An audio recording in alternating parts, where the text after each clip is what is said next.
Mike Otten starts off this final round fishing the grass point that produced his 21-pound creel yesterday. I found a point that's got like 30 foot of water on one side. It comes out and ends here about 15, 16 foot. The grass line ends at about 14. And there's little rock piles on it out off the ends of it. And I'm just trying to key in on those, hitting them with my Carolina rig. I tell you, the wind wasn't blowing as bad yesterday. I don't know if that's got any effect on them. I'm just going to have to sit here and wait them out and just see what happens. You're not going to win me no tournament. But David Fritz is catching bigger bass. He's a master at finding precise spots that hold fish. Today, David's looking for isolated grass clumps. Patchy grass is that's what this lake's all about. And that gives a place for the fish to slip up in there and ambush something when it comes by that grass line. See right here where I'm fishing right now is nothing but patchy grass. You'll pull and you'll hit a patch, you'll pull, you'll hit a patch. And it's some hard bottom out here too, but it's just clumps. And see those fish, that clump's just like a stump. You just gotta get lucky enough to throw and hit that clump, you know, when you're sitting out here in all this open water. It's pretty hard to do. It takes a lot of casting and a lot of visual contact, you know, looking through your glasses and looking up there on the bank and trying to get a visual lineup of exactly where that little clump is. I dang sure don't want to fall in. If David Fritz is to win this Minnesota Top 100, he needs a big bag. Today, he's going for broke. That right there will work. Yeah. Mike Otten is also catching bass, but size is a problem. The grass point Mike's fishing is in a heavy boat traffic area, and the wind is blowing harder today. So far, Mike's big bite hasn't happened. David Fritz area is also slowing down. Will he stay or go somewhere else? This tournament's going to be decided on what kind of decisions I make during the day. I got a couple other shallow fish areas. You know, it's all a gamble in fishing. You're either going to make the right decision or the wrong, and that's usually what fishing boils down to. After an hour without a bite, Fritz makes a key decision. Tell you what, we're going to have to move. I ain't going to let this place kill me. Fritz finds another patchy grass area adjacent to a ledge and connects on his first cast. What I got right here is pretty much what my pattern has been, and that's fishing patchy grass. We're sitting in a lake, and the rim runs out where I'm throwing at, and I'm fishing right off the end of the point. I'm trying to make the cast where I don't get in the grass. I'm right on the edge of it. It's pretty hard to do, but it's what I'm shooting for. Oh, yes. Oh, yeah. That will work. 30 minutes later, without a bass, Fritz makes his second key decision of the day. Well, we better go try another spot. Looks like you're gonna be one fish spots. Fritz has another grass patch he found in practice. This one is a bare spot surrounded by grass with two small ditches on either side. It's a bass bonanza, and Fritz has been waiting to fish it. He's a good one. He's a good one. Here's a late-season crankbait tip from the Grand Master. People don't realize it, but the moon's starting to grow. And whenever that happens, and I know it better than anybody, crankbait fishing starts to go down. I mean, you can get bites on it, but as far as catching them, it really gets hard. You start losing more fish. And I very rarely lose a fish anymore, you know, especially with the equipment I got. But the thing is that you need to do what we're doing right now.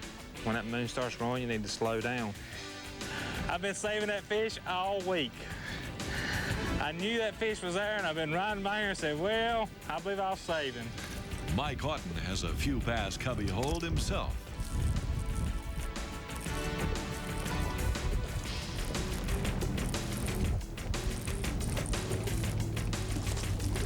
It's a big smallmouth.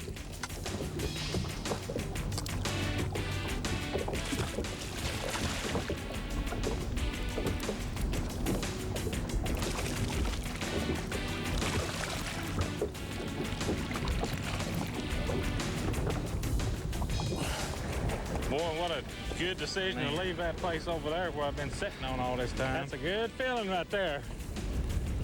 Everybody ought to experience catching a good fish when you need it.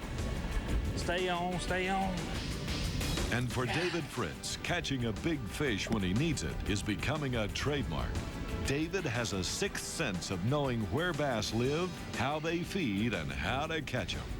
As we're privileged to watch from our front row seat here on the Bassmasters, we can only hope that some of this knowledge will rub off and will help all of us catch more bass. It'll definitely help.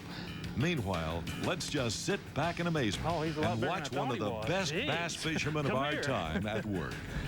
Let's see ya. That'll help me a pound.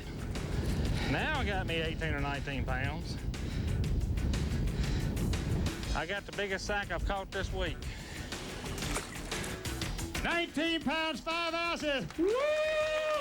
Hey! Knowing when to hold 'em and when to fold 'em puts David Fritz in the winner's circle again. Bassmasters Classic runner-up Davey Height makes a last-minute charge for 2 second-place finishes in a row. Mike Otten drops to 3rd.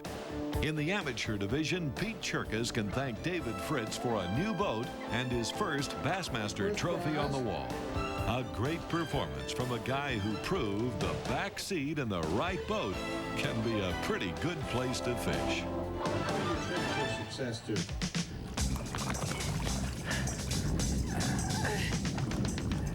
Now it's time for the Pros Pointer, the how-to section of the Bassmasters. Brought to you by Wrangler Rugged Wear, geared for the outdoors. Folks, I want to tell you about something that can really help your fishing. Notice I've got a crankbait right here out of the box. Right here I've got suspend dots and suspend strips. One of the keys in helping me catch a few of my key fish was actually peeling some of these strips off and putting them on my crankbait. And what you want to do is lay them right on the throat of it. What this does, it balances your bait.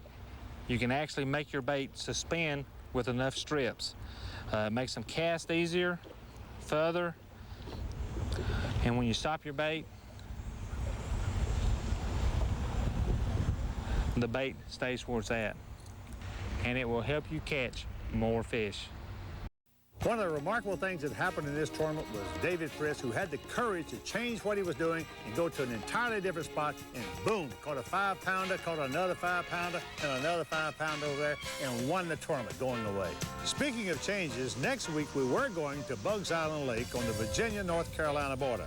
But Hurricane Fran ripped up the East Coast and flooded out all of Bugs Island Lake, and we had to change our plans and move over to Lake Gadsden. Next week, you'll see bassing conditions at their very toughest as these pros tackle muddy water and post-flood conditions. For the Bassmasters, I'm Ray Scott. We'll see you right here on TNN Outdoors next week.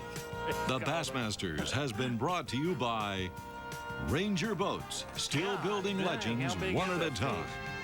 Zebco Quantum, the top names in fishing. Berkeley Power Bait, fish bite and won't let go. Jersey's Activewear, the official licensed knit apparel of the Bass Angler Sportsman Society.